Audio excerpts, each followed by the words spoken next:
Hi there, this is Kerrianne Troesch with the Mon Valley Lifespan Active Life Center, and today I'm going to be teaching you how to make Rice Krispie treats. Rice Krispie treats are super easy to make and they only require 3 ingredients, starting with crisp rice cereal, butter, and mini marshmallows. And today we have the option of adding melted chocolate to the top of our Rice Krispies if you want to get fancy with it. So like I said, you'll need one 12-ounce box of Rice Krispies. You'll need 6 tablespoons of butter and 2 10-ounce bags of mini marshmallows. For the candy, you can use candy melts or just chocolate chips, and we're going to stick those in the microwave to melt them down.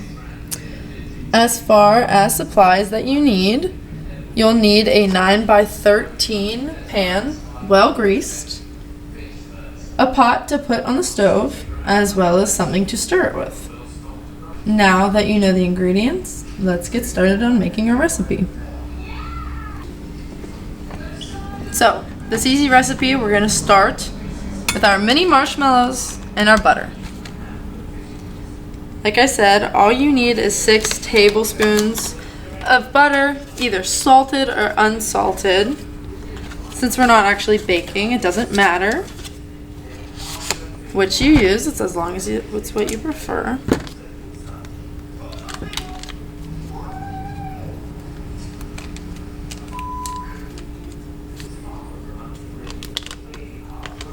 So there's 8 tablespoons and a stick of butter. We are going to cut off 6 of them. You're going to want to cut it into smaller chunks and drop them in your pot.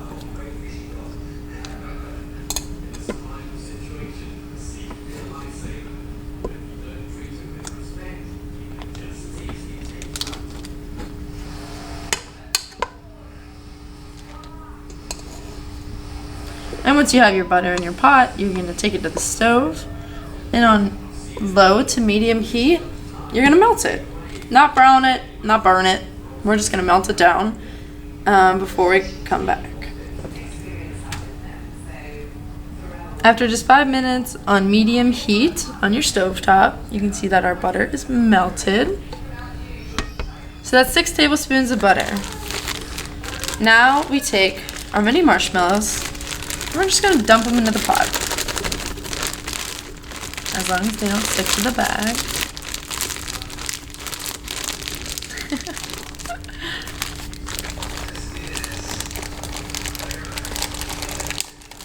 Give yourself some grace with this one.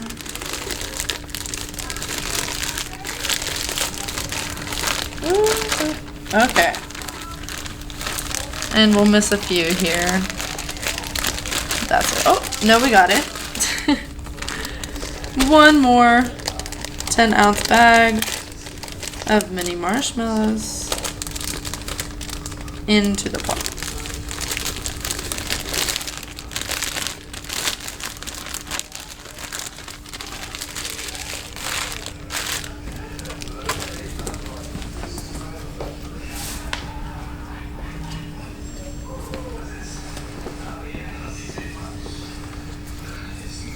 Like I said, this recipe is only 3 ingredients.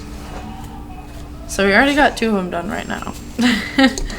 Marshmallows, butter, and Rice Krispies, and the optional chocolate or sprinkles, if you please. So once you dump your marshmallows in, you're going to want to give it a big ol' stir. Make sure they get well coated in butter.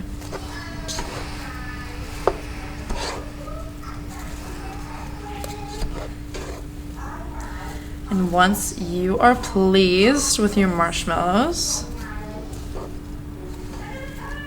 you are going to take them back to the stove.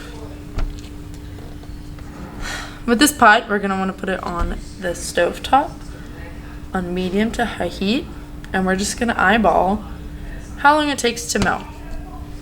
You're going to want to make sure there's no lumps in your marshmallow butter mix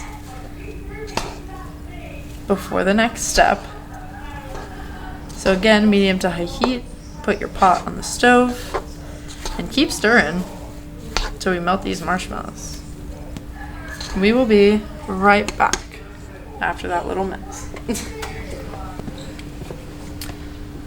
Back from the kitchen, and this is what your marshmallow butter mixture should look like.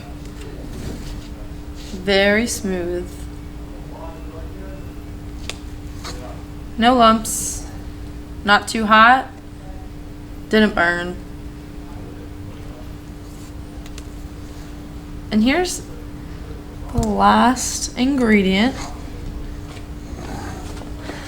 Probably the most important ingredient in Rice Krispie Treats. The Crisp Rice cereal. So, you're going to add one 12-ounce box, whole box of the cereal into your pot.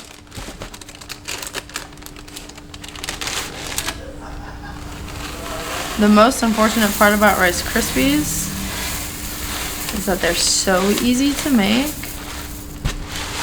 The marshmallows make it a little bit difficult to clean up.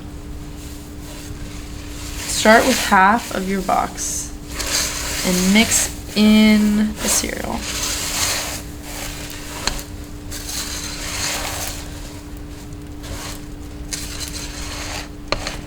You're going to need some arm strength for this one.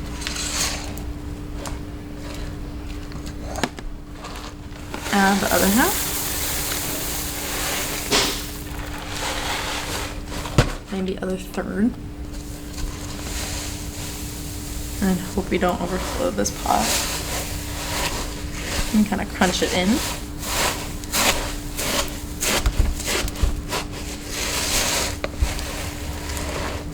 Just fold it into each other.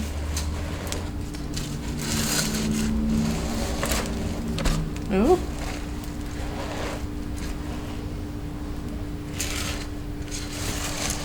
Keep doing that till it's well combined.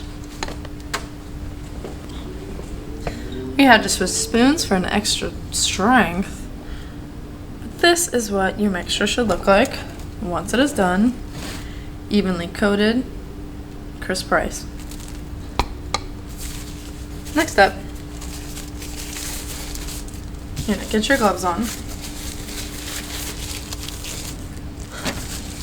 And you're gonna take your glove, clean glove, and a pat of butter. Oops. You are going to want to roll this butter around in the palm of your hand. Evenly coat your glove. Or, if you have Pam, canola spray, canola oil, that may be an easier option. Since we use butter in the recipe, we're going to use butter right now as well.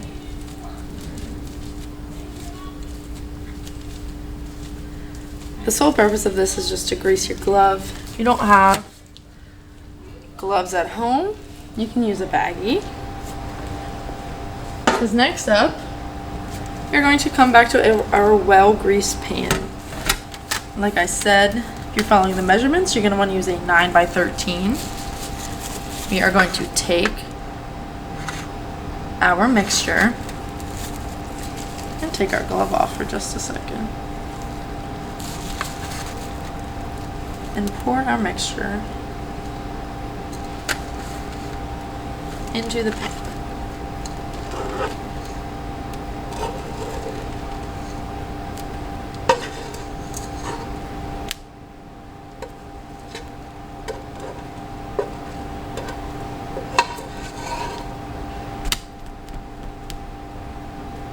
Look at how stringy that is.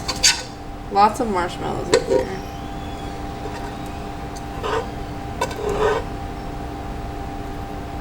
Okay. You want to be able to get them all. And if you leave some left in the pan, you can eat it afterwards. Which is always a plus. After you pick up your glove that you laid on a sanitary surface, and take that greased glove and smush your mixture into your pan.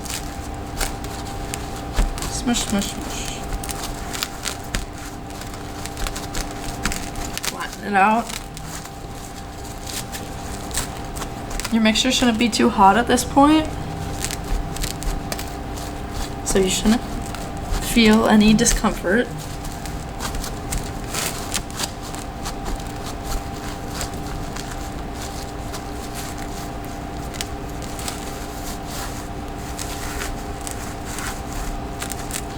Really press in the edges.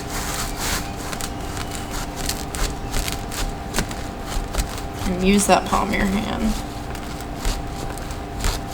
the heel of your palm, to really smush it down. And swipe back and forth and back and forth. Make sure we get an even layer. Spin your pan around. Do the same to the other side.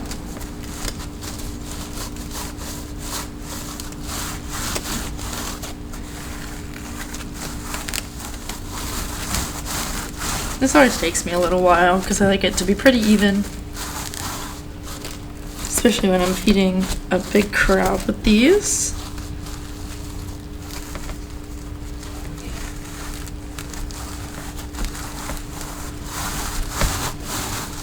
I think that looks pretty good. Almost.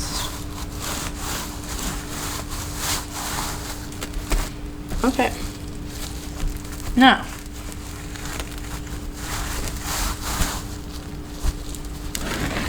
if you wanted to, you could stop right here. And this could be your final product. What we are going to do today is get candy melts and do a little chocolate drizzle over our Rice Krispie treats. But first, we have to let them cool. Like I said, they shouldn't be hot. They are a little warm, which means you can't cut them without them falling apart. And we don't want to put chocolate onto the top of these if it's just going to stay melted. So we're going to let these sit for about half an hour. And then we're going to come back to them to finish them up. Alright, welcome back. We're going to put this to the side while we wait for them to cool. And next up, we're going to melt our candy melts. So for this, you're going to want to make sure you have a microwave-safe bowl and specific melting candy wafers.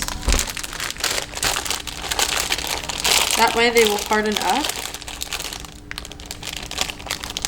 without the help of temperature.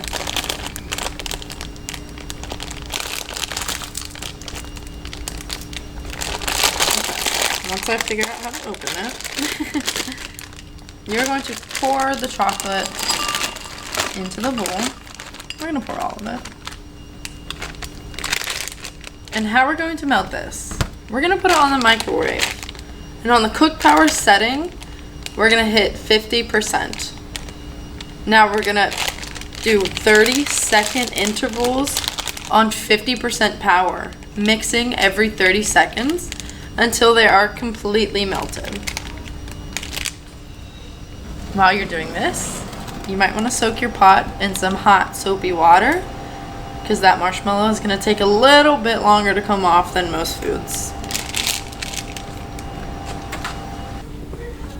After about 2.5 minutes of those 30-second intervals, mixing in between, your chocolate should look like this. If you over or underdo the heating process of your chocolate, it will stiffen up and not be able to return to this liquid state. You're going to want to take a cup or a mug, whatever you have, has a wide lip to it. You're going to stick a sandwich bag with one of the corners facing the bottom of the cup. This gives you a nice base to then lift your bowl and pour chocolate into the sandwich bag. You don't have to pour all of it.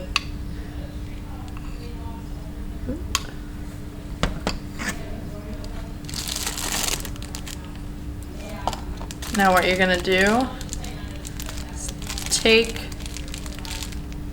the web of your hand between your thumb and your finger and hold and twist the baggie. So you have a good grip on it. It won't spill out the end. And now you have your very own easy, cheaper piping bag full of chocolate. We are going to drizzle onto this big old thing of Rice Krispie treats. Once you have your bag all set, you're going to want to take a pair of kitchen scissors and over your cup, cut a real small hole in the end of your baggie. You don't want it to be small because this chocolate is super liquidy. You don't want it pouring out everywhere. So you're going to take your Rice Krispie treats, take your baggie. Starting at one corner, we're going to make our way across to the diagonal corner. And we're going to do a little drizzle. So take your bag, you just kind of swing it back and forth. We're going to do this multiple times. You don't have to worry about it being too pretty. Oh! So that'll happen. I guess our plastic bags were a little too weak. And we made a bit of a mess in the corner. That's okay. We'll get another baggie and we'll fix it. Mistakes like that will happen. It was an accident. Hopefully there's just someone in your family or whoever your friends are that really likes chocolate. So what I did to fix it is I just kind of double bagged it. I took the baggie, I put it inside another baggie, and then I cut the tip off of the outer one. So, again, you take our chocolate and go crazy. Drizzle. You know what? Maybe these baggies just aren't it for us. Make sure you get a strong baggie when you're doing this. This has never happened to me before. But now hopefully there's 2 people who you have in mind that really like chocolate. Because we made a bit of a mess. But otherwise I look pretty good. And I've never heard of too much chocolate. Mind the mess. But this is our final product. You have a big old sheet of Rice Krispie treats. Once they're cold enough, you can cut them into squares, whatever size you like. They're good for people who are a little picky with their desserts, or people who are gluten-free, as the cereal is rice and no flour. Double check your ingredients in case they're manufactured in a factory where there is flour products and gluten. But otherwise, that is it. These are Rice Krispie treats. Again, very easy, especially whenever you don't have weak baggies. But no complaining about that. More chocolate the merrier. And thank you for watching. I hope you have a good time making and eating your treats.